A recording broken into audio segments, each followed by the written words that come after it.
Tu t'es déjà demandé qui prend en charge tes frais quand tu es malade, au chômage ou à la retraite? Ce n'est pas un coup de chance, c'est la protection sociale. La protection sociale, c'est quoi? C'est un ensemble d'aides collectives mises en place par la société pour protéger les individus face aux grands problèmes de la vie, maladie, vieillesse, chômage, pauvreté. Elle a pour objectif de réduire les inégalités et de maintenir une cohésion sociale, c'est-à-dire une société plus solidaire et équitable. Le rôle de l'État-providence, c'est quand l'État intervient pour protéger les citoyens dans les domaines économiques et sociaux, notamment grâce à la protection sociale. Il garantit ce qu'on appelle les droits sociaux, le droit à la santé, à un logement, à l'éducation, au travail, à un revenu minimum. Les droits sociaux, en pratique, ces droits permettent à chaque individu de vivre dignement, même en cas de difficulté. Ils évoluent avec le temps, selon les besoins de la société, vieillissement de la population, hausse du chômage, nouvelles formes de pauvreté. Elle est universelle, encadrée par l'État-providence. Son objectif est de redistribuer les richesses pour lutter contre les inégalités sociales et garantir le bien-être de la population. Il existe ainsi deux modèles. Le modèle bismarckien, basé sur l'assurance, tu cotises, tu es protégé. Le modèle beveridgien, basé sur l'assistance, aide minimale garantie à tout, même sans avoir cotisé.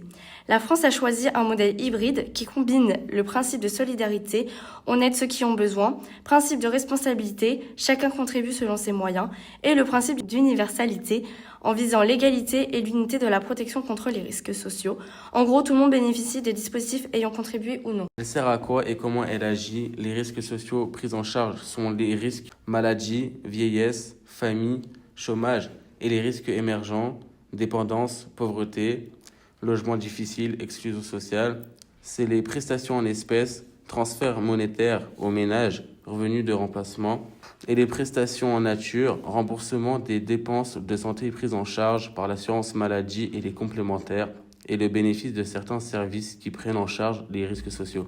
Qui gère la protection sociale? C'est 4 composantes. L'UNEDIC qui gère le chômage, les complémentaires santé pour compléter ceux qui ne couvrent pas l'assurance maladie, l'aide sociale pour les plus démunis et pour terminer, la sécurité sociale, le pilier central créé par les ordonnances du 4 au 19 octobre 1945 par Pierre Laroque et Ambroise Croizat. Elle fournit une couverture de base pour les risques sociaux. La sécurité sociale, c'est l'ensemble d'institutions qui protègent les individus des conséquences des risques individuels et des risques sociaux. La sécurité sociale tend vers le modèle anglais beveridgien et c'est toute la population française qui est prise en charge par le système. Elle est composée de 3 régimes agricoles, général et spécifique.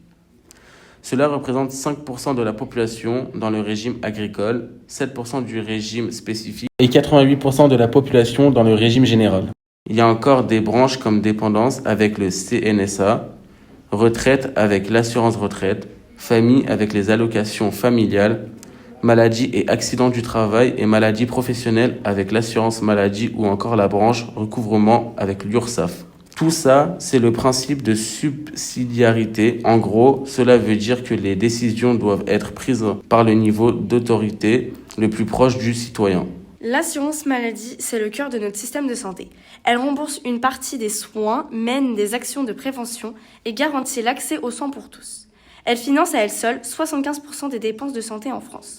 Depuis la loi du 13 août 2004, elle a été réorganisée pour maîtriser les dépenses et améliorer les soins. Plusieurs acteurs travaillent ensemble, l'AHS qui fixe les règles de remboursement, l'UNCAM qui pilote au niveau national, la CNAM qui coordonne sur tout le territoire, les CPAM qui versent les remboursements aux assurés et les CARSAT qui s'occupent aussi des retraites et de la prévention en entreprise. Chaque année, le Parlement vote la LFSS, loi de financement de la sécurité sociale, qui fixe les recettes et dépenses. Les recettes viennent des cotisations sociales, impôts et taxes. Les dépenses, ce sont les prestations en nature, comme les soins remboursés, et en espèces, comme les indemnités journalières quand on est en arrêt maladie. Mais attention, tout n'est pas pris en charge. Il reste souvent à payer une part, appelée ticket modérateur ou reste à charge. C'est la partie non remboursée par l'assurance maladie, couverte par votre mutuelle. Depuis 1989, l'assurance maladie est souvent en déficit. Pourquoi? Parce que les dépenses augmentent plus vite que les recettes. L'État a donc pris des mesures, développement de la médecine de ville, moins de remboursement pour certains médicaments et vote d'un budget de santé, par l'ONDAM, pour mieux contrôler les dépenses. Mais le renoncement aux soins, c'est quoi? Eh bien, c'est quand une personne ne se soigne pas, même si elle en a besoin. Pourquoi? Pas d'argent, pas de médecin de proximité, peur. Tu t'es déjà demandé comment une personne sans revenu pouvait quand même avoir une protection sociale? C'est grâce à l'aide sociale. Contrairement aux assurances qui nécessitent d'avoir cotisé, l'aide sociale permet aux personnes sans ressources de bénéficier de prestations. Pourquoi ? Parce que la Déclaration des droits de l'homme dit que chacun a droit à des moyens de subsistance. L'aide sociale repose sur un principe, l'assistance. Elle est obligatoire et légale. Qui intervient ? L'État, le conseil départemental et les communes. Il existe plusieurs minima sociaux, c'est-à-dire des aides financières pour ceux qui n'ont pas assez de revenus. Comme par exemple le RSA pour les personnes sans ressources, AAH pour les adultes en situation de handicap, ASPA pour les personnes âgées avec faible revenu, ASE pour protéger les enfants en danger. L'aide sociale, c'est le filet de sécurité que la société met en place pour ne laisser personne de côté. En conclusion, la protection sociale, c'est un outil de solidarité nationale. Elle agit pour protéger, soutenir et accompagner chacun dans les moments difficiles de la vie. Elle contribue à une société plus juste et plus humaine.